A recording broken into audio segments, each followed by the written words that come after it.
right, welcome to episode number 6 of the Business Hustle Podcast. I'm your host, Alex Moore, and I've got a very special guest here with me today, Paul Humphreys. Welcome, Paul. Thanks, Alex. Thanks for having me. I'm really excited. Paul reached out and said, you can't have a hustle podcast without the King Hustler. So he is on the podcast, and we're going to hear all about his story. Sounds great to me. So let's dive in. What does hustle mean to you? What's the definition of hustle for you? Every morning I get up, and hustle for me is money, Okay. power, the drive, never wanting to be behind the 8 ball again, knowing that every day I wake up is I'm going to make a better day and a better life for not only my family but my daughter and the people around me. What motivates you? Money used to be my motivator, but I think now I've softened up as family. I want my daughter and my kids to have a better life. I want to be able to do things, without the worry of financial. Mm-hmm. I want financial freedom. Okay. Yeah, I mean, I think a lot of people, that's the ultimate goal, right? And you're much farther along this path than I am, and than a lot of the guests I've had, and a lot of people that listen. But I think that's the ultimate goal, right? Is everyone wants to be an entrepreneur or self-employed for the financial freedom, for the time freedom, and stuff like that. And so I think that's a good motivator. So tell us a little bit, what are you currently doing? What's your current business or businesses? What's going on in your life? We currently have 12 health clubs. Okay. And then we have also a fitness equipment company also. And the health clubs are all over North Carolina. And fitness equipment is right here in Raleigh. And every day, there's something new. We're in the middle of, having another health club built and the acquisition of another health club. So our goal is, we used to set our goal and when we got to 10, we would stop. Now the goal is 20. Why haven't you stopped? Why didn't you stop at 10? Because I think the drive within me, I need that challenge every day of waking up, and stopping is not. It's not in my vocabulary anymore. I'm always worried about losing everything I have. Why? Because I've been there. I've been to the bottom. Yeah. I've been to the worst possible place you can be in life. Yeah. All right, we're gonna get there. I'm familiar with Paul. I've known Paul for 2, 3, 4 years now. Our wives are good friends, so I kind of know a little bit about Paul's story and his business and his personal story and stuff like that. So we're gonna start diving in a little deeper. We're gonna start. So health clubs. Let's go to fitness equipment first. So how did you get involved? Tell us a little more about your fitness equipment business in terms of how you got started and what it is currently. Okay. We, in 2009, I was in a position that I was running a number of health clubs, and a friend of mine approached me in regards to buying 50 spin bikes out of the YMCA in Charlotte, North Carolina. And I was 100% scared to death to even think about buying 50 spin bikes. What am I going to do with them? And so I said, he come to me, he says, just buy them. So at the time, Kelly and I had been talking, and I said, all right, I'll just buy them. So I bought them all. And we took them, the spin bikes, and we put them in storage, and put some in Raleigh and some in Charlotte, because I was living in Charlotte and Kelly was here in Raleigh. So we put them in a U-Haul storage, and we put them on Craigslist and started selling them, where they were gone in a month. And, we had paid $50 for them and sold them for $500 a piece. Right. So, I mean, it was a real, there was something to this. The margins on those were good. The margins were incredible. So we just felt that the opportunity came next to buy a health club that was closing down. And I was really nervous about doing that. But, I mean, the opportunity presented itself, and it was a 30,000 square foot club that we were able to purchase for $7,500. All the equipment that was in the club. Right. So we moved all the equipment, 3 tractor trailers. We had probably 6 or 7 storage bins here in the Raleigh area, and then another 6 or 7 in the Charlotte area, and that's what we did. We started selling fitness equipment, and I would do that. I was running a number of health clubs at Right. the time. So this was kind of a side hustle. It was definitely a side hustle, and every day it was, posting, in Raleigh, posting in Charlotte, and then meeting people, during my off time. And Kelly was doing it full time here in the Raleigh area, so we were hustling all day long. I mean, that's what we did. And then we figured out there was something to this. Right. So that's when we really started to purchase more equipment. More opportunities came along for us to buy equipment from more YMCAs and then some of the health clubs. And so is this equipment that the health clubs are closing and you're buying the equipment, or is it they're just upgrading equipment and you're kind of getting the used equipment, or what's the source of the equipment? It's both. I mean, Okay. it's clubs that are, a lot of the YMCAs get rid of their equipment every 3 years because they're on 3-year leases. And a lot of Gotcha. people, will open up a club, think that everybody can open a gym, and they can't stay in business. And what ends up happening is they, end up having to close the club down, and the equipment has to be either sent back to Life Fitness, or Life Fitness will send it to me, and I'll purchase it. So, so then after that, so you're managing a few health clubs, you're doing this on the side, and then kind of what's the next step in your career? I didn't know what my next step was. I was, we were just trying to, stay afloat and, have a good life. But, Kelly was in Raleigh, I was in Charlotte. Eventually one of us was going to have to come, to either Raleigh or come to Charlotte. But it would take me leaving my job to come here. And Kelly's job was, selling the fitness equipment, in Raleigh. So that was pretty much her full-time job here. Gotcha. So, we had to make some decisions. And then, the opportunity presented itself in Asheboro, North Carolina. A guy called that I had met and said, "Hey, I want to sell my fitness equipment. Are you interested?" I'm like, "Yeah, let me look at it." He showed me what his lease was. Jeff and I got to talking, and he said, "Why don't you just buy my club?" And he owned a health club in Asheboro, and I was like, "I don't want your club. I just want your equipment." Yeah. And so we just decided that what we were going to do in every way, shape, or form is buy the equipment. Had it all worked out, and then what ended up happening was he came back to us and said, "Please buy the club." I said, "Well, what do you want?" He gave me a price, and I said, "It's not worth anything." So we ended up spending on the club. I gave him $1. $1. At $1, and I bought his club. And that was my first health club. So I then was forced to go back to Charlotte, give my notice to the company I was working for at the time, and go all in on, hey, I'm the fitness equipment business and the club side, starting opening our first club. What was that like going all in? Scary.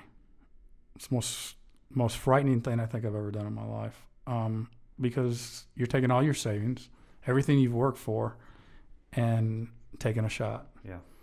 And that's what we did. We took our money and bought the health club, knowing that the health club was losing $7,000 a month, and knew that we were going to have to move the health club from one location to another, to a downsizing, but yet redoing it. Right. But we did have the fitness equipment company to be able to, subsidize the health club. So that was a big part of doing this. So, yeah, was I nervous? Of course I was nervous, because, you're looking at losing $7,000 a month. Yeah. Well, if I stay on that path of $7,000 a month over 12 months, that's pretty much my savings going out the door. Yeah. And once we did that, we never really looked back. Well, we've got a special guest here. Jamie popped by. Jamie knew we were doing the podcast, and Jamie's a friend of Paul and mine and stuff like that, and he was episode 2. And so episode 2 and episode 6, this is like a mashup. Or you keep getting better every episode, right? Like this is the pinnacle right now, having Paul in here. I know, man. I was like, man, I got to come check this one out in person. I know. He hid the tissues under the table. We had tissues laid out because we're going to get deep here in a minute. Well, he sounded professional, but I was like, man, hearing his real story. But no, I mean, I knew you guys were doing this podcast, and one thing I would just pop in and say real quick before I head back out is, the whole business hustle thing. You surround yourselves with people who are like you, right? I mean, no HIPAA violation, but you're a patient of mine, right? Absolutely. And we talk, every time you come in about business, and I think something that somebody can do who's either looking to start a business or has started a business or been in business for 50 years is keep surrounding yourselves with people who hustle, who own their own business. Because I learn stuff from you every day, and I hope I help you a little bit. And that's so true, because if you surround yourself with winners, you're gonna learn how to win. And if you surround yourself with negative people who are always dogging on your ideas or dogging on this or dogging on that, it's so much more difficult to overcome that. It's so much more difficult to to release yourself from that gravity of them pulling you into their negativity. And so I think you're absolutely right. You two guys are some of the people that I look to on hustle and business and all of that. So I wouldn't say look up to, because Paul's shorter than me. But no, I think it's absolutely right. And Jamie's a great connection of knowing just about everybody and having those conversations. And so, I'm excited about where this podcast is going and getting people's stories out there. Something maybe you guys can touch on too is, you hang out with winners, but we learn a lot from losing too. I'm sure you've made many mistakes and you took your licks in business, and the biggest thing is to learn from them, not make the same mistakes over again. You just hope your mistakes aren't expensive mistakes. And that's why, I have no financial interest in this podcast, but I'm really excited about it, because I think we can learn a lot from everybody else's mistakes, and we can learn a lot from everybody else's, successes. It was somebody that said, a smart man learns from his mistakes, a wise man learns from other people's mistakes. Yeah. And so, one of my goals with this podcast is to get people's stories out there, give a platform for entrepreneurs and small businesses to tell their story, tell their goods, the bads, the struggles, so that, I can learn, Jamie can learn, Paul can learn about, different businesses and different mistakes people made, and learn from those mistakes. And so that's kind of that's a great idea. Well, and you learn a lot from losing too. Oh, for sure. Our kids, I'll be involved in sports, and don't get me on the topic of ribbons and for the 10th place prize, but you learn a lot from losing. And it's easy to be a graceful winner, but you need to be a graceful loser too. And whether it's in sports or in life or in business, and but I hate to interrupt your time, but I just want to give you guys the first official Holt PT, where those pop things on the back of your phones or whatever. Oh, nice. My wife's been working on those. Straight from China. Straight from China. But that's great. All right. Limited edition. Limited edition. I've learned so much from Jamie. Going in there. He's put me back on so many things, as far as, with my knee replacement, with my hip replacement. And then just constantly always, going 2-3 days a week in to see him. We do talk about business, and it's, our conversation is how do we, accomplish more things than we're already doing? How do we step up our game on a daily basis? And he challenges me. I see what he's done in the past 3-4 years with his business, where he came and bought fitness equipment from us when he first started. I was nickel and diming you on everything. Beating me up for pricing. It was really his wife. But She's the haggler. But then I tell him all the time, I'm proud of him. I'm proud to see other people that start out in business and then take it to a whole next level. And that excites me, because I was able to have just a little part in helping them get to their goal. And then as I see them continue to expand, to do bigger things, that's really exciting. Well, I appreciate that. And that's the thing you mentioned, I think we were talking a couple of podcasts, was the whole throttle. Technically maybe we're successful, you're successful, but you haven't bought your plane and living in the Caribbean yet. It's right. What drives you and what keeps you going. It's you just want to I want to help more and more people, more and more people like you. It doesn't change, like I said, it doesn't change. I want to help as many people as we can. I want to teach as many young PTs to do it the right way, and so they can help more people. It's, that's what my intrinsic satisfaction is. Yeah. And a lot of people starting out small businesses, they think there's a finite amount of success. That if they have success, then they're taking success from other people, and so they don't want to share their success. Like it's people just kind of guard their successes, and that's kind of what I want to do with this podcast is get those successes out there, because it's, if Jamie succeeds, that's going to help me succeed, that's going to help Paul succeed, that's going to help, and so if we can share successes around small business owners, I think that creates more success and more motivation. Well, competition is good. Mm-hmm. No, Like if I didn't have competition, maybe I wouldn't work as hard or hustle as hard, and wouldn't have that fear of failure. But competition is good because it keeps you on your toes. Always, how can I make it just even that much better? And same thing in your business. Every day. Every day. I mean, that's the biggest. I mean, my number one fear is failure.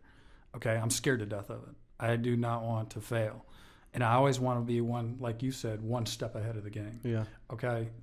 I love competition, but I want to be better than the competition. I want to be a step ahead of the competition always. What they're thinking about, I want to have already done and moving on to the next thing. Well, you want to set the bar. Absolutely. And then see if they can catch you, and then set the bar again, see if they can catch you. And You keep chasing it. I mean, you're chasing that bar, and that's why I keep opening health clubs, because I want to stay ahead of the game.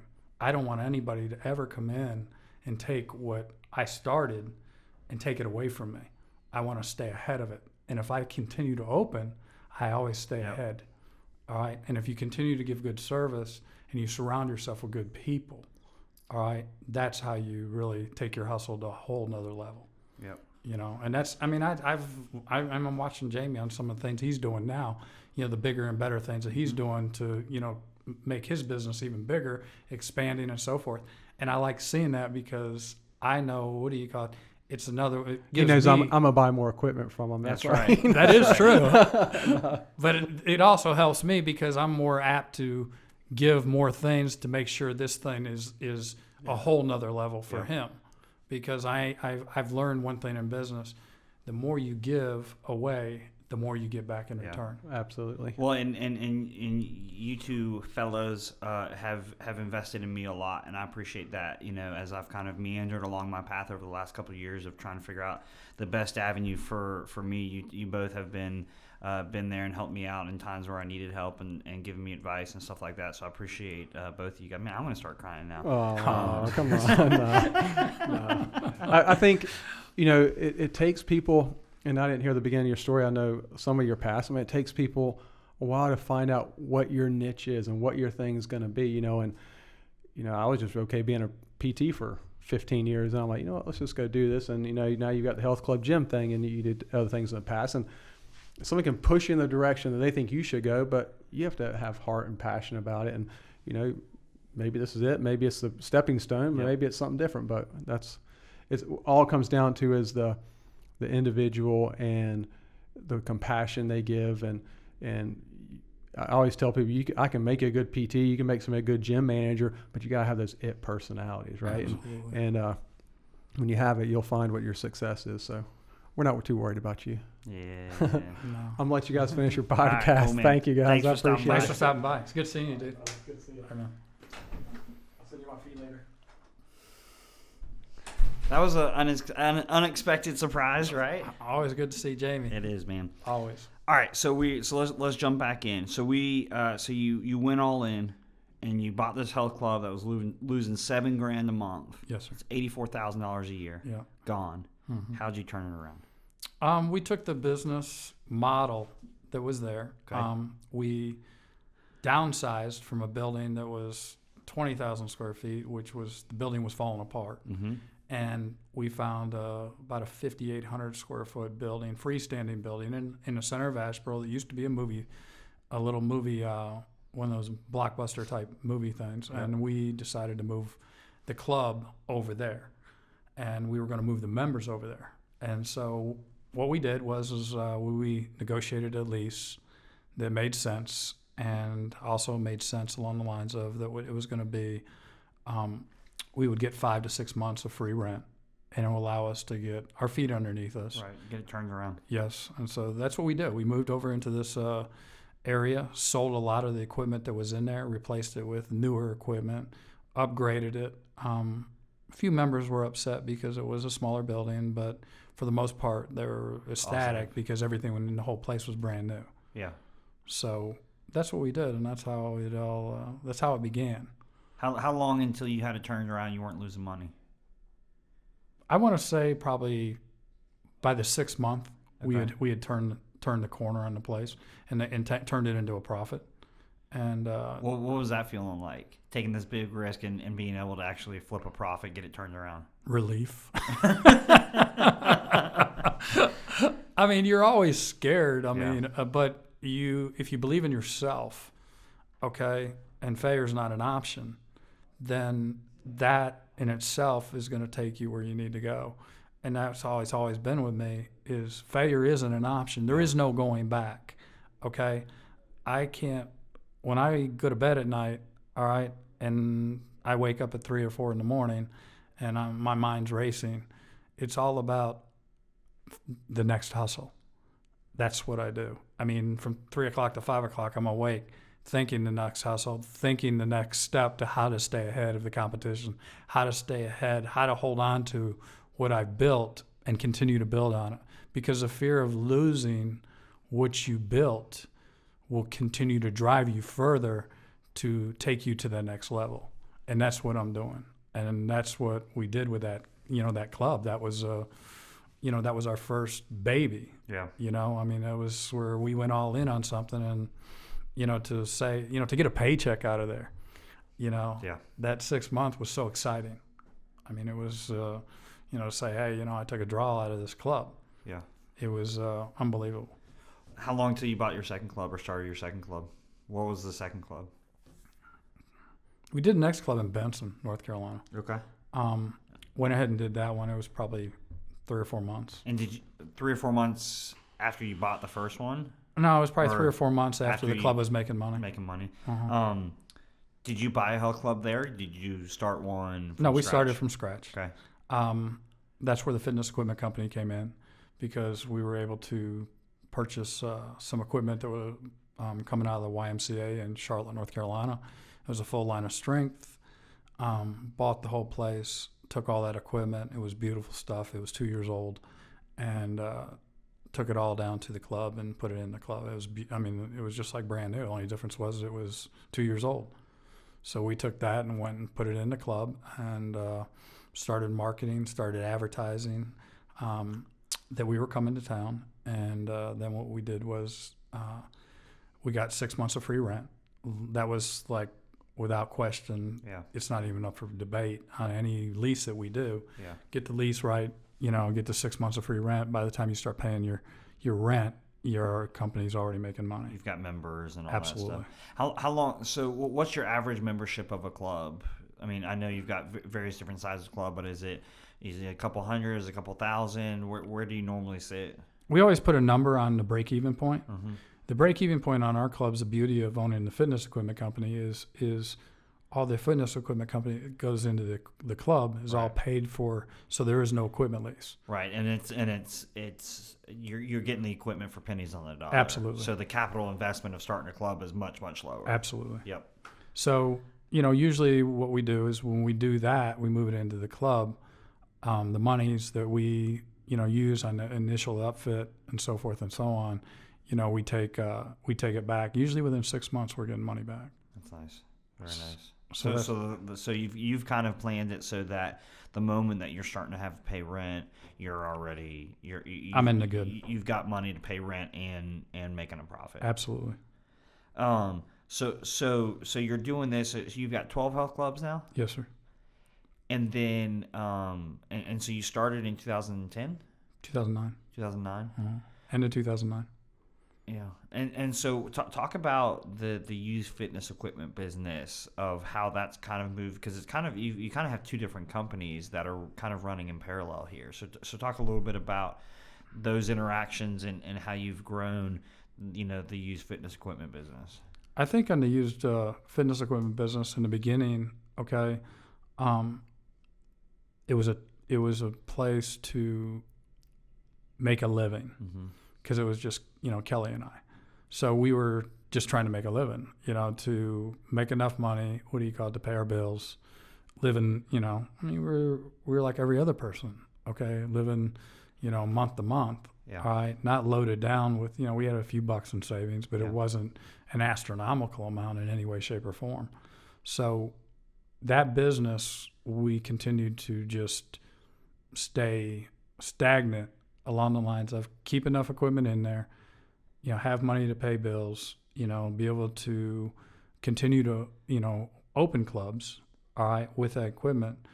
But, what I realized is a couple of the guys that I actually are friends of mine who I came down and said, Paul, how do you do this equipment thing? How do you do this equipment business? Well, this is how. I take people under my wing. I show them how to do it. All right, I tell them how to do it and how to set it up, and they've gone out on their own and opened up their own fitness equipment company, here in North Carolina, and done really well for themselves. Yeah. So we've, along those lines, I've always just sold wholesale to them. Right. But it's been in the last probably about 9 months. You know that. Yeah. I mean, you've come over and really, come in and hustled and help us create, instead of me continuing to filter, equipment in a wholesale realm to other people. Go more retail. Absolutely. Yeah. And we've taken this, like I think I was telling you earlier, we did 127,000 last month. Yep.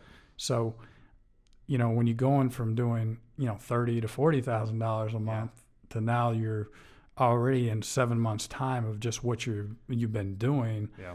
Okay, to 4 times that amount. It's tremendous. Okay, what's the upside? Yeah. And the upside is it's a $10 million company. Yeah. Hands down. Yeah. And it's, we've weeded through good people, bad people, and got the good people in there. And we've been able to, we're going in the right direction with inventory, with overseas, all the things that we're taking into account to really grow this company into a monster. So your fitness clubs, what's kind of the secret to the success of your fitness clubs, right? Because a lot of people may say, not many people say, hey, I'm going to go start a fitness club, right? And maybe start one like a CrossFit or something like that, but start 12 of them. Like, what's kind of your secret to success for those clubs? People. It starts with people. Get the right people. That's where I'm a people person. I believe that if you have the right people in place to run the club, and then you give them the right product, all right, then you're going to be successful. But you got to have the right people to start, because if you don't have the right people, that's going to be your first mistake in business. You can hustle all you want, you as an entrepreneur, but if you don't have somebody buying into the same hustle that you are, all right, you can't be successful. The fitness equipment business does give me a leg up. It gives me a huge leg up because of the fact of, like you said, I can open up a club for pennies on the dollar compared to going in and spending $10,000, $15,000 a month just in an equipment lease. All right, and then you've got your rent to factor in. Yep. All right, and then you have all of the other, extra stuff that you're going to have involved. And then what ends up happening is you're having to make, $20,000 just at the break-even point. Yeah. Where for me, most of my clubs, the break-even point is probably around $7,500 to $10,000. Yeah. Okay. Well, if I'm breaking in at $10,000, if I've got 800 members, all right, paying $30 a month, I've got a $24,000 draft. Yeah. At a $24,000 draft, my break-even is $7,500 to $10,000. Then I'm already in the green. In the green.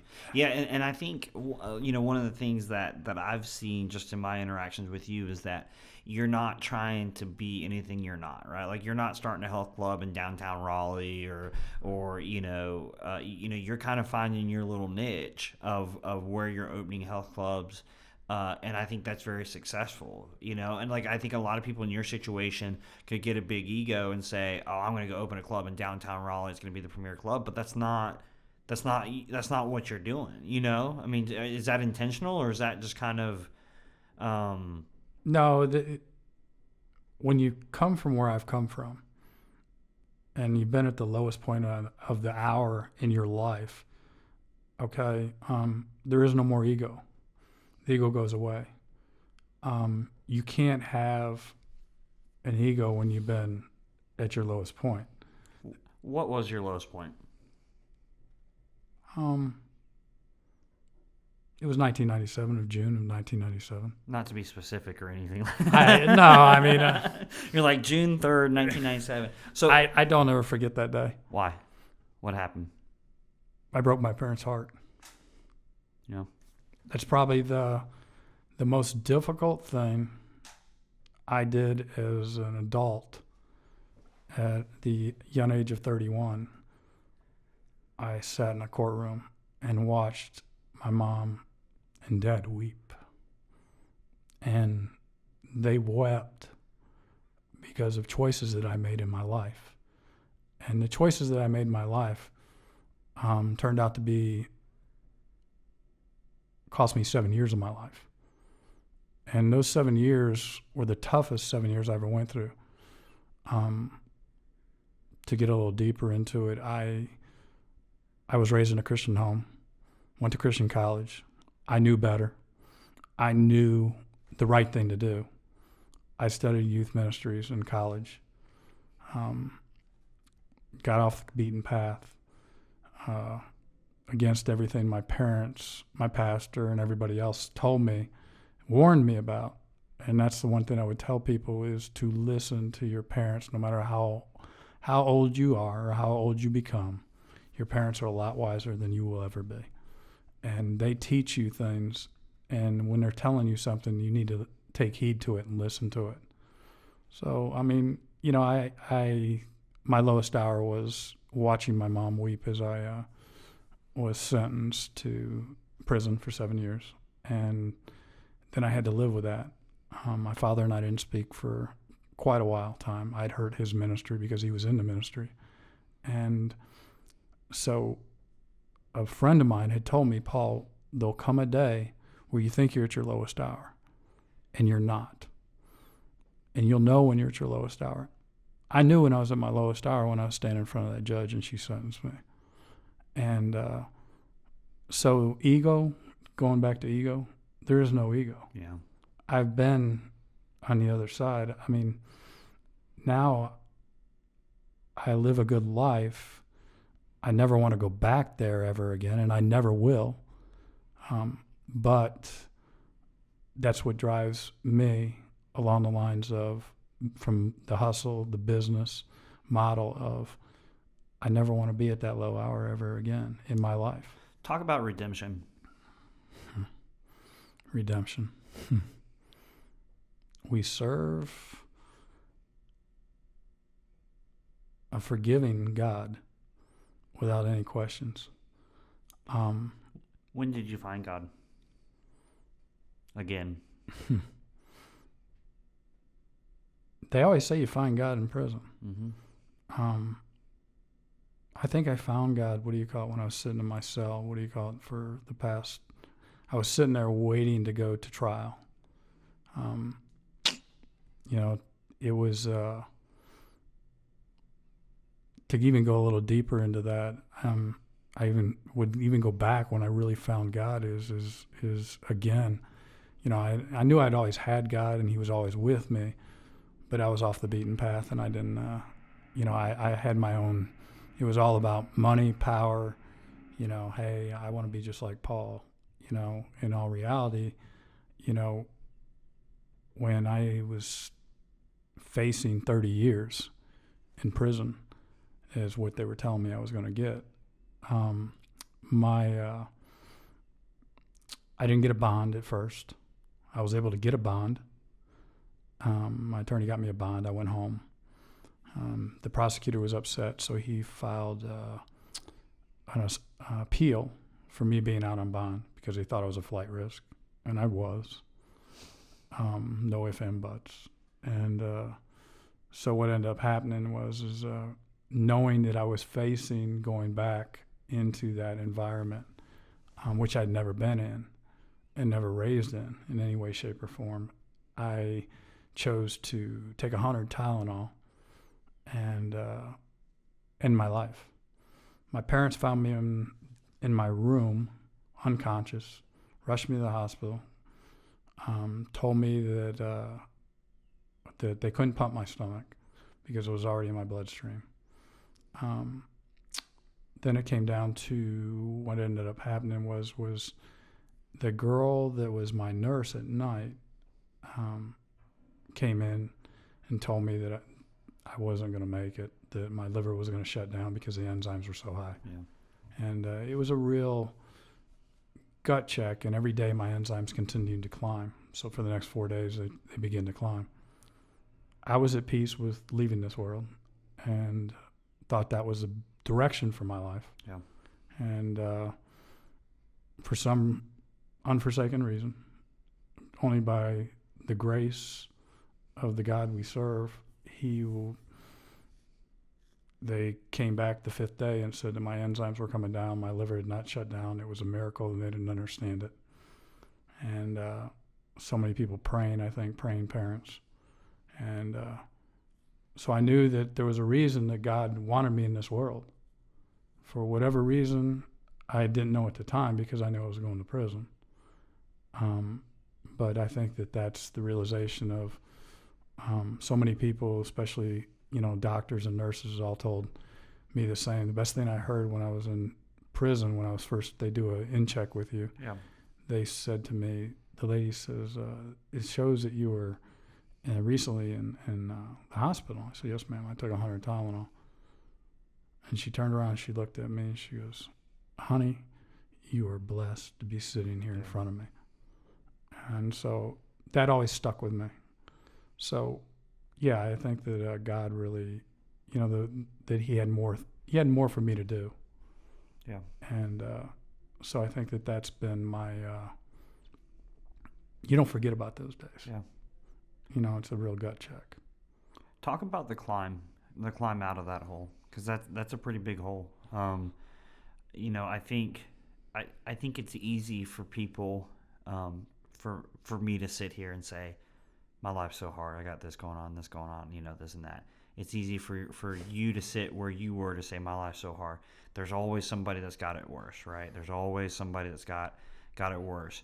But you had it pretty bad. And some of it was self-inflicted. Some of it was the world, the system, whatever. But talk about, how do you even start to climb out of that hole? I remember when every day is a challenge behind the fence. It doesn't matter. I mean, every day you get up, you know that you're not going anywhere. You know that that's your life, and you better, buckle down and figure out, come up with a plan. To survive. Yes. And it is a survival. You find yourself in the midst of, game every day. There's always some kind of game being run inside those walls. And you surround yourself with the people that over time that you learn to become friends with and trust. The climb, you don't really think about the climb until you get 24 months, the last 24 months of your sentence. Yeah. The first 48 months, it's all about survival. Mm-hmm. Okay? It's all about getting up, what can I do today to make a better day for myself, and to, in all honesty, not have any altercations with anyone else. Yeah. Try and just. You're trying to survive, and you're trying not to lengthen your stay. Absolutely. Those are the two goals. and that's the whole thing, because if you find yourself in a bad situation, all right, you are going to lengthen your stay without any question. Yep. And so, and they say, I mean, as you get below 2 years, that it becomes even more difficult, because now your manhood is challenged. You have to turn the other cheek. There's jealousy from other people because they know when you're getting out. Absolutely. And they're in longer, and they're like, misery loves company. Absolutely. And that does happen. I mean, and you have to turn the other cheek. I mean, I was very fortunate that I gained my respect because I played, a lot of sports. So, I played basketball and I played softball. So I was fortunate, I guess, over time with my dad and stuff, that I was considered one of the best, if not the best athlete, white boy athlete on the compound. It was kind of funny. And, when you surround yourself with the people that over time that you start doing 2 or 3 years with, you trust one another, then, it does help. And then you get down to the last 100 days and you start thinking about, oh crap, I'm getting ready to get out of this. Every day is a challenge. You just want to stay in your cell, not go out and talk to anybody. Yeah. But, you still have to live your life to get out. And so, I mean, it was a real gut check for me every single day them last 100 days. And when I got up, I was like, man, what's going to jump off today? Because you're always worried something's going to jump off. And then you're going to be caught in the middle of it, and you don't know what you're going to do. And things you can't control. Absolutely. What was it like walking out?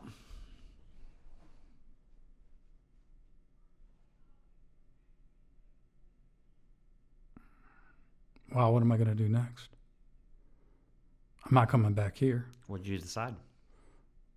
I was not allowed to go home. My parents were in Florida. My mom and dad wanted me to come to Florida and live with them and go to the halfway house in South Florida. And for some reason, the prosecution and the U.S. probation did not want me going to Florida. They wanted me to either go back to Atlanta, which there was no chance I was going back to Atlanta. Yeah.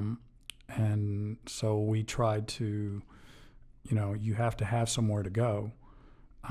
So, I was kind of forced to Charlotte, North Carolina, where my sister was at, which was good because I had family there. But, you're walking out with the clothes on your back, whatever money you've been able to save from working a job of making, when I first went in, I was making 40 cents an hour. When I left, I was making $1.50 an hour, making glasses at Unicor. Yeah. And whatever money you had saved while you were there, you had, to walk out with. So, you walk out, your first trip is to the halfway house because that's where they send you. You go to the halfway house, you walk into here, and you get all these rules put on you. You can't do this, you can't do this, you can't do this. And well, what can we do? Well, go find yourself a job and pay us our 20%. So I went job hunting. Didn't know what I was going to do. Didn't know if I was going to cut grass. Didn't know if I was going to, So I was going from job to job. And so I would go from, wake up in the morning, get a pass to go look for a job. So you had this piece of paper that you had to carry around and have somebody sign. So everyone you went in to see, they knew that something, you were in trouble. Yeah. So I probably went to 20 or 30 places in my life, when I was out the first week, because that's all you're doing. You're looking for a job because you need to make money, because you can't leave the halfway house if you don't have a job. Yeah. So I couldn't find a job. I mean, it's very difficult when you're a felon. They make it very difficult for you to get a second chance. That's why 87% of them go back. Mm-hmm. So I went into a health club in Harrisburg, North Carolina, walked in there, and I said I was looking for a job. The guy behind the front desk looks at me and he says, well, we're not hiring here, but we are hiring over at my South Park branch. He says, why don't you go over and see this guy, Marcus Luke? And I said, okay. And I asked the guy to sign my paper. He looked at it, and then he looked at me, and he says, okay. He signed the paper and left. We'll come back to that in a second.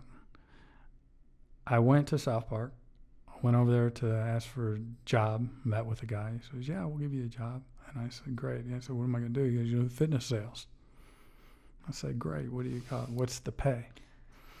And he says, you make $600 a month. And I said, you're kidding me, right?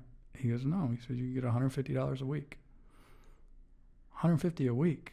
How am I going to make it $150 a week? Yeah. I'm 39 years old. How am I going to be able to get make a life? Yeah. It's $600 a week. And so I picked up the phone. I called my dad. And I asked my dad, I said, we were talking. He goes, how's the job hunting coming? I said, I can't find a job. I said, I found one job. He says, what's that? And I said, doing Jim's fitness sales, and you can make $600 a month. He goes, okay. He said, you take it? I said, how can I take a job making $150 a week, Dad? He says, that's an offer. He says, you got to take it. Didn't know what I was going to do, Alex. I was like, I got to go work for $150 a week. Yeah. And that's when the hustle begins. Because the $150 a week is one thing, but then everything else is commission sales. On every gym membership you sell. So I went back. I took the job and started. Learned some valuable lessons along the lines of how to take the bus to work, because you weren't allowed to have a car at the halfway house. So I took a bus. I get up every morning at 6. I'd walk to the bus stop, which was right below the halfway house. I'd take the bus into downtown Charlotte. Then I had to hop another bus to take that bus to South Park.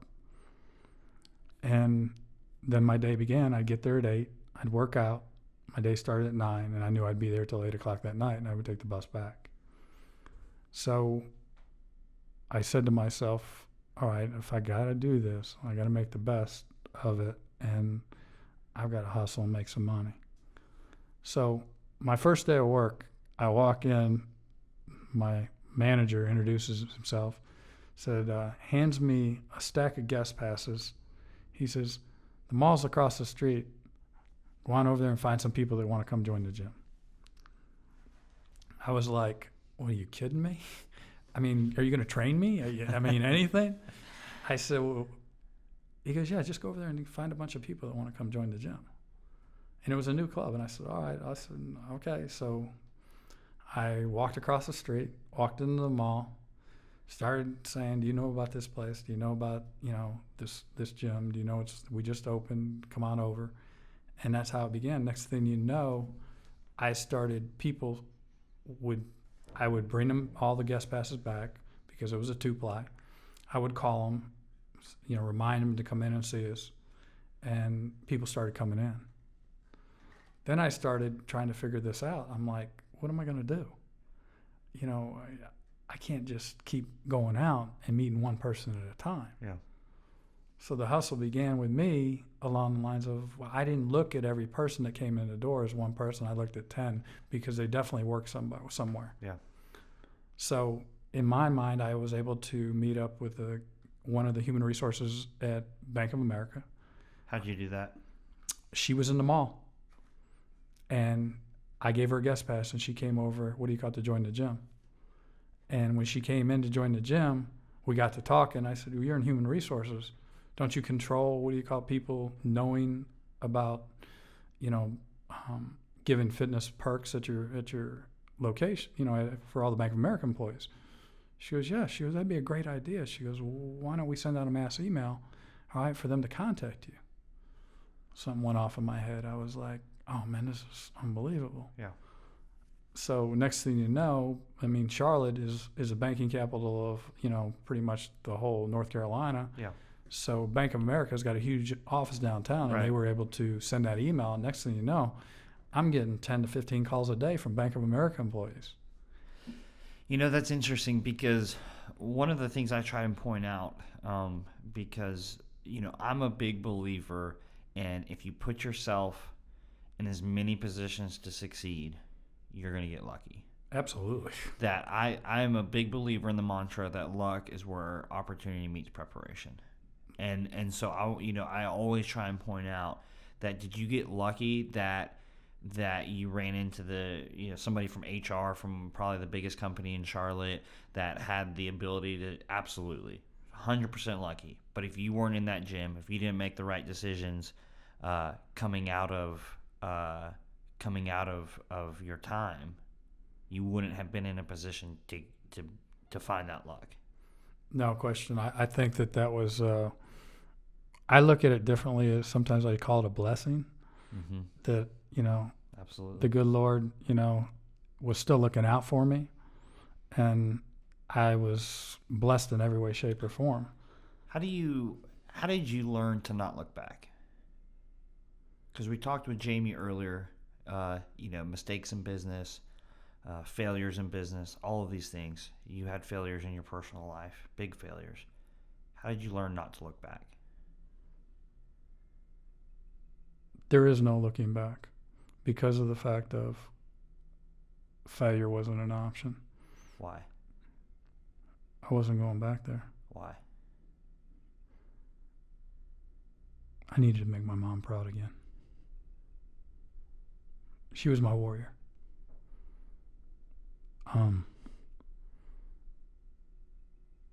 When you're in lockup, the first usually year, you're going to trial and stuff. So you're pretty much locked down 23 hours a day. The weekends you're locked down 24 hours. So you're in a jail cell for 24 hours a day. That cell can get a little testy after, because it becomes a mind over matter thing, that you're inside a cell, for a year, in lockup. You're looking at it and saying, what in the world, what have I done? What have I done to myself? And every day, day in and day out, my mom came to the prison, sat with me in the visiting room for 8 hours every day so her son didn't have to sit in a cell.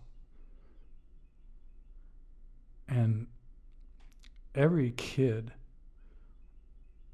down the road, if their parents haven't, loved them, instilled in them, given them every chance to succeed, no matter how you look at it, every kid wants to hear their parents say, I'm proud of you. I had destroyed my parents, and I destroyed their ministry. And my dad had to resign from his place because in the world that, in the Baptist world, Sure. It wasn't looked at. It was looked at as you can't control your family. Yeah. When my dad had nothing to do with what I did. Yeah. And so when I lost all I lost, and then they lost all they lost, I felt that I wanted my mom to be able to say she was proud of me. Do you think she was? Absolutely. Absolutely. She never left me. In the lowest hour, she was there. She stood by me, and followed me. Dad was there, but he was... It's different. It's different. He was angry. Yeah. And anger has a way of doing things to you. Yep. But there's nothing like a mother's love. Yeah. And so I wanted to make my parents proud. I did. I wanted to show them that I was told that when I went away, by someone very close to me, they told me I was finished. Yeah. Those words have driven me. Never left you. Every day. Every morning. Every day. Those words, are still instilled in me. They called my mom and they told my mom, Paul's finished. He's finished. He's done. My mom called me on the phone and she said, they all say you're finished. I said, I'm not finished. Yeah. I'll get back and I'll be better than I ever thought possible. And so, those words every day, they drive you, not failing and someone telling you you're finished. That's the driving force of a competitive person. And I'm very competitive. I don't want to lose. What's the biggest lesson that you learned from your time in prison that helps you with the hustle?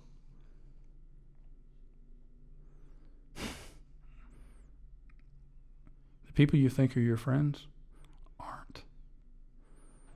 Surround yourself with true friends. My dad always used to tell me, you find out how your friends are in 2 times. Number 1, when you got to move. That's the truth. Okay. And number 2, without question, is when you get locked up in bars. Yeah.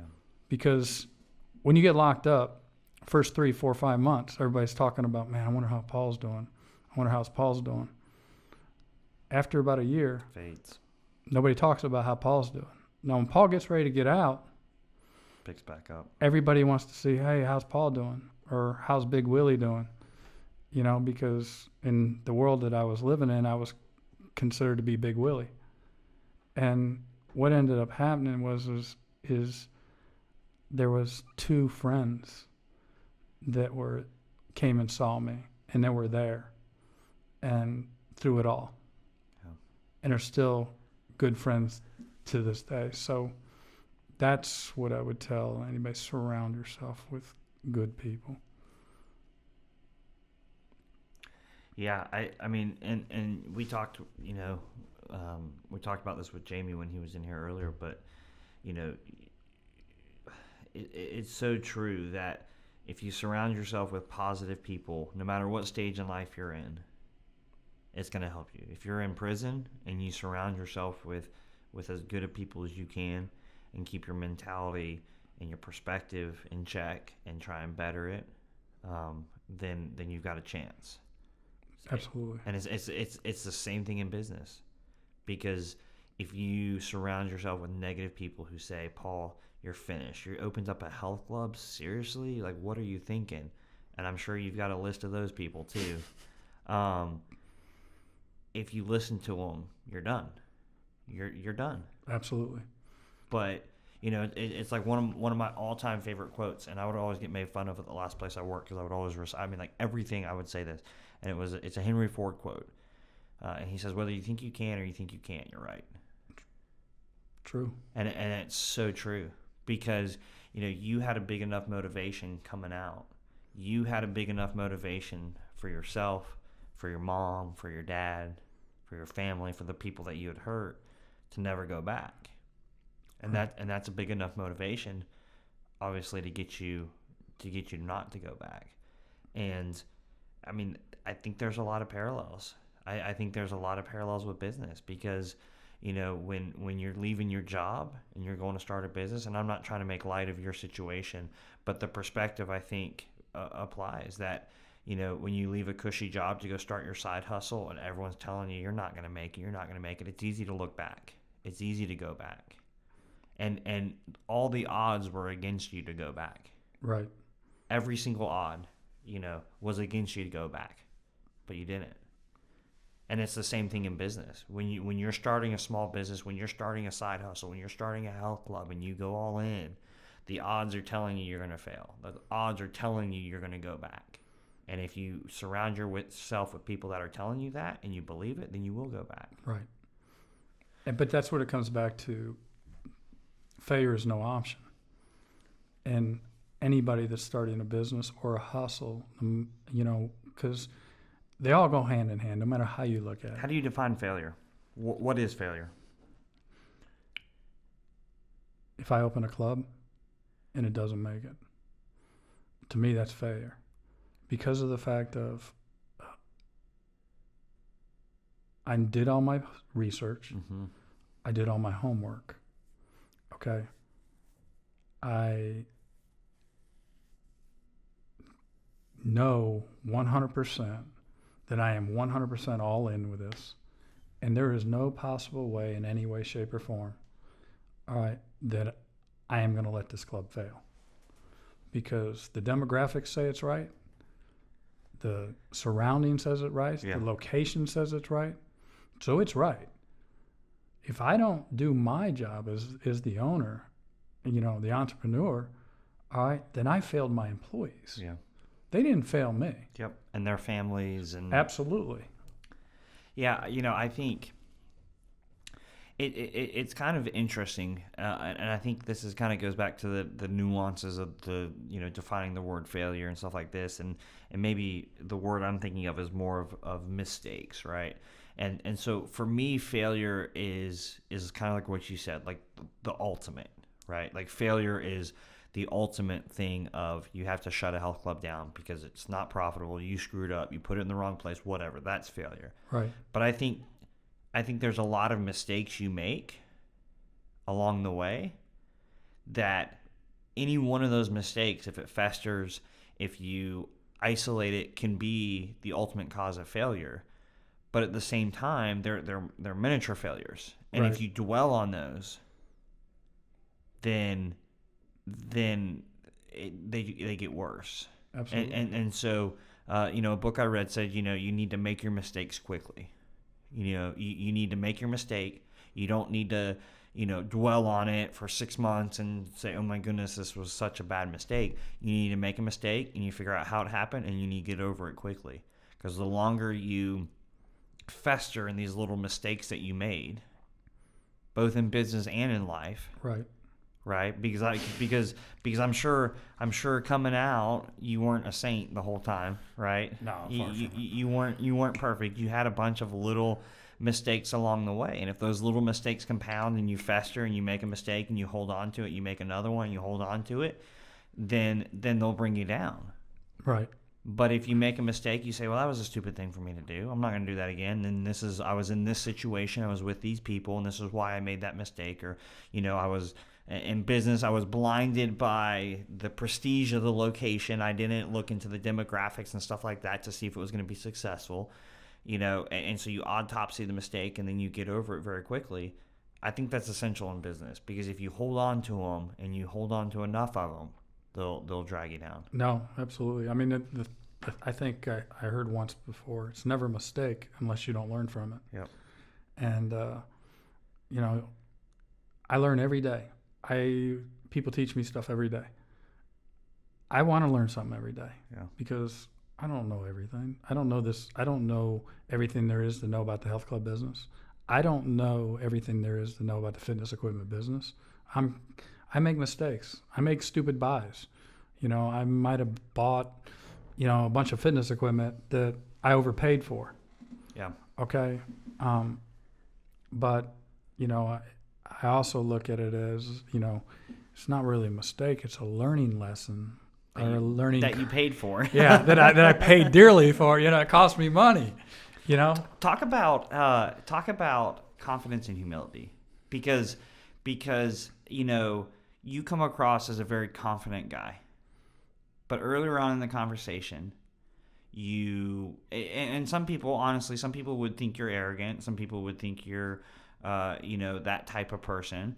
But earlier in the conversation, you said that there's no place for, I forget, I don't know if the word was arrogance or pride, but you said there's no room for that when you've been to the bottom, like I have. Right. I mean, so talk about humility versus confidence and how those kind of play into your life, because I think they're both equally important. No, absolutely. I mean, I go back to,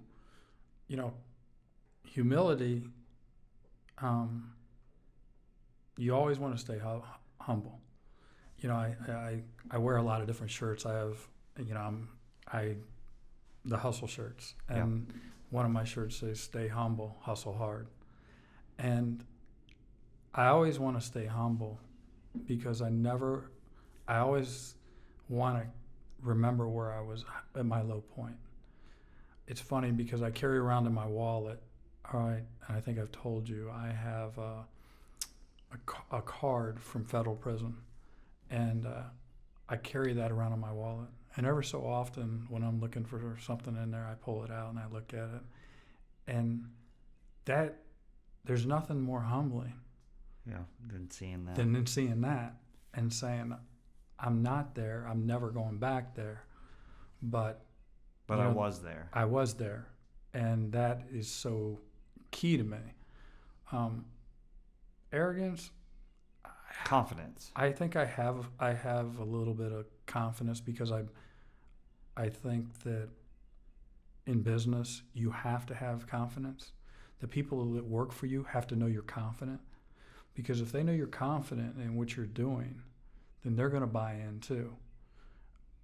But if there's 1 ounce that they see that you're weak in anything, especially in either buying health clubs, opening new health clubs, if they see that you're weak, then they're going to second guess your decisions. Yeah. And you have to live with the decisions ultimately that you make. And in the health club business, every day you're making certain decisions. Do I expand here? Do I go here? Do I open another club here? Do I do this? Or what promotion are we going to run this month?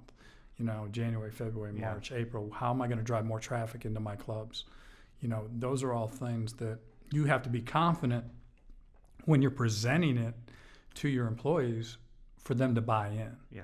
Because that's what you're doing. You're getting people to buy in on what product you're selling them, because you've got to sell them first. You know, and I've used this analogy, I think, on prior episodes, but this was a lesson that I learned running for city council. And I think a lot of politicians have this skill.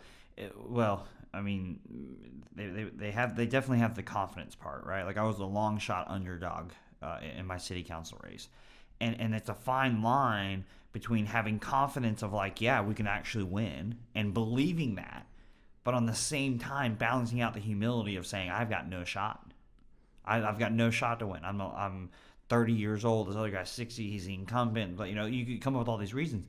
And it's that fine balance. Because if you're overly confident and say, I'm going to win, there's no way I can lose, and you really believe that, right, then you're going to be destroyed. But on the other side, if you say, well, I've got no shot, I'm not going to win, then you really do have no shot. And so it's that balance that you have to strike of having enough confidence, but not too much. Right. And then have enough humility and not too little. It's that balance. Absolutely. And what did you learn from it? What did you learn from that?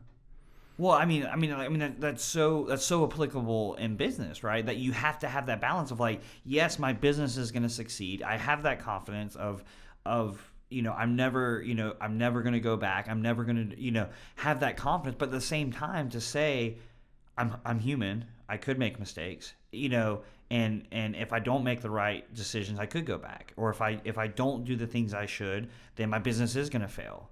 And it's that balance that you have to strike, because if you go to one extreme or the other, if you don't have any confidence and you're like, look, the odds are that, you know, I'm starting a new business that's in a crowded field, you know, of health clubs, and it's in smaller markets, and so I'm never going to succeed, blah, blah, blah. If you're just looking at it and you don't have any confidence, you're going to lose. Absolutely. But if you walk into it and you have confidence bordering on arrogance, you're going to lose too, because you're going to be blind to certain things. And so I think it's that really important balance to strike. And the thing that, you know, again, I mean, there's several themes that have just circled through this podcast. But again, surrounding yourself with the right people, surrounding yourself with the people to say, you know what, you're screwing up, or you know what, this is a bad idea, or no, you know, and that, like with this podcast, that's been something for me, right? That it's been kind of scary to put myself out here and to start this podcast. But I know I've got a handful of people that are very close to me that I trust, that are going to tell me the right thing.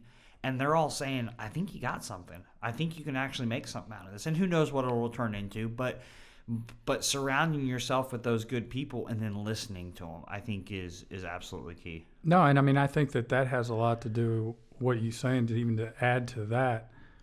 What you did when you came over to ABC Fitness to work with us, and you, when I was questioning some stuff, that you were able to say, you really got something here. Yeah. You know, let me, you know, help you. And again, that comes back to surrounding yourself with people. Yep. I always say, hire people that know more than you. Why? Because you look like a superstar. Yep. All right? At the end of the day, nobody's going to take my job. I want everybody in the world to want my job. Yep. Okay? So, but if I surround myself with people that are better than me, all right, I can do nothing but go up. And that's why, you know, when you came over, all right, you're an integral part of what now ABC is doing. I mean, I never thought we'd do 127. I mean, we've done a couple months in a row over $120,000 in sales. That's strong. I mean, we're well over. I mean, we're going to be pushing $2 million this year. Yeah. All right, where we only were able to do $500,000 before. So we're on the path to 10 million. Yep. You know, and so that comes back to people. Yep. I mean, it's the whole key to business. You can't do everything. That's the one thing I've learned. Okay, know your role, do that role great, and then go find people around you to put in the roles that you're no good at. That's one thing I've really tried to focus over the last 12 months is double down on my strengths and forget my weaknesses. Outsource my weaknesses and double down on my strengths. Because I think a lot of times in business, you try, like, if you're a great salesperson, you don't need to be, I mean, in the very beginning, you need to have an understanding of accounting and these different processes.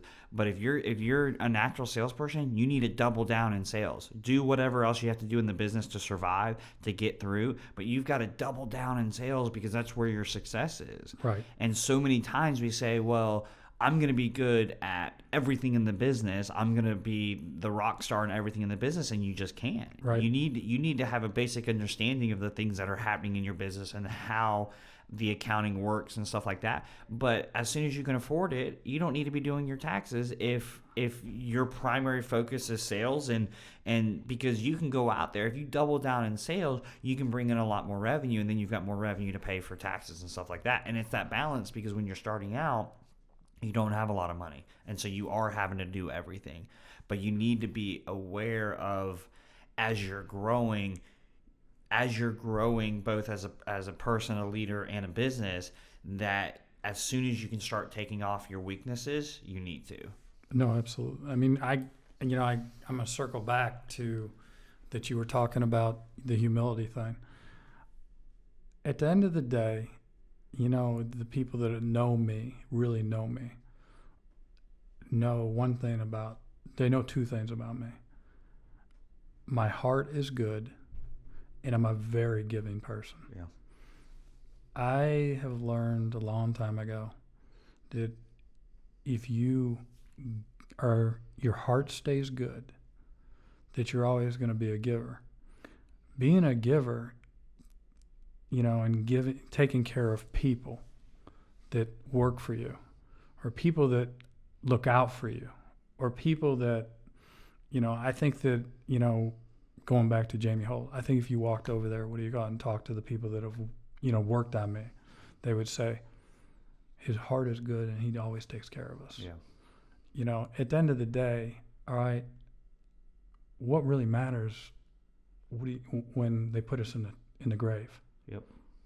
That man's heart was good, and he was a giver. How many people are going to show up to your funeral? That's a perfect thing. I mean, it's, interesting enough, I think about that every once in a while, because there was this guy that went to my church, and he was as good as they come, right? And he died in his 50s from a heart attack. Just took everybody by surprise, and he doesn't get any better than this guy. And his funeral, I mean, there were people wrapped around the building, people from church, people from work, people from the community, and there were so many people, and that's the ultimate testament of how you've lived your life as a human being, as a business owner, as a church member, as all those things, and how many people are going to show up to your funeral. No, and that's true, because I go back to when Mom passed away. I had just gotten out, of being in prison, and it was my first year that I was able to leave and go home for Christmas. Yeah. And we were able to take a trip down to Florida to their house on Labor Day weekend, and she had a blood clot in her leg, and for some reason, and she went to the doctor. They did a CAT scan, found the lung cancer, and 10 days later she was gone. And that is a guilt that I have not only lived with, because I was gone for 7 years, and I never got to make up for it, repay for, Mom for what, she did for me.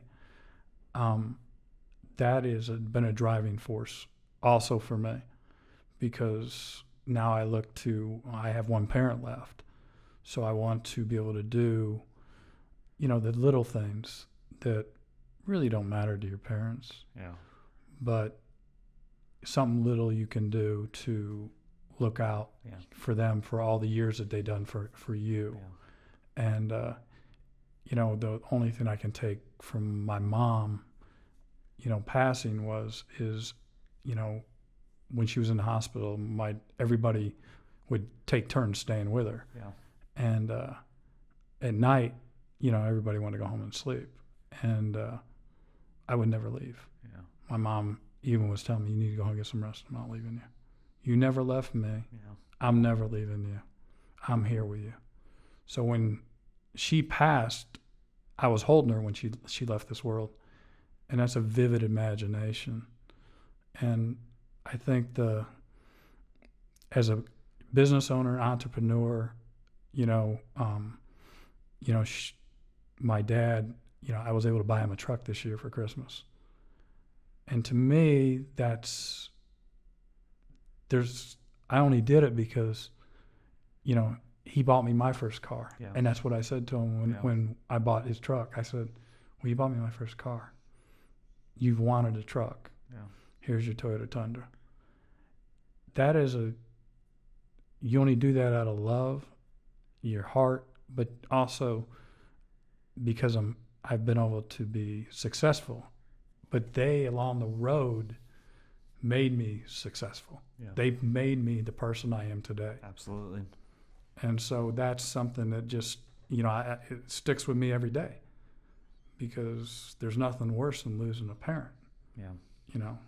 A child's probably even worse, but them are the things, losing one of your parents. So you want, as long as you stay focused in your business and you're out there hustling every day to grow your business. I get joy out of the Jamie Holt story. Yeah, absolutely. That is like that. I get excited about that. I get excited about, Stephen up in Burlington. I get excited about David Preble in Charlotte, because I was instrumental in teaching them the fitness equipment business. Yeah. And they've gone on and they've just capitalized on it and done an amazing job. People say, you're crazy. Why should I be jealous because another man was able to go do something and become a great entrepreneur by his hustle, and I just had a little part in just helping that person? Because at the end of the day, it's about helping people. Yep. It's helping the people that work for you, helping the people that you come in contact with, and helping the people, that are trying to go in the same direction that you may. Absolutely. Because if you're able to help them, your rewards, are tenfold. You're going to get blessings beyond you could ever imagine. Yeah.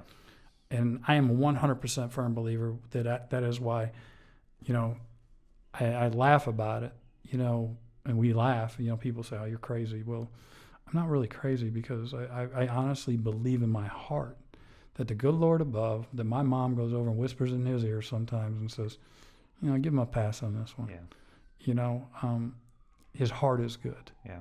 I'm not perfect. I'm never going to be perfect along the lines of, but I want to teach. If I can teach one entrepreneur after another, that, don't let failure be the option. Yeah. Okay. Stay in it, grind in it, become it, live it, believe it, and like Nike says, just do it. What's in closing up, because this is a long podcast, man. But it's been good because there's valuable stories and valuable insights, and I'm actually really looking forward to going back and listening to this back. What's the number one piece of advice that you could give to somebody who is down, who's at a low point, that wants to hustle, that wants to start a business, and climb out of the hole that they're in? What's the one piece of advice that you give them? Do it. Don't be afraid of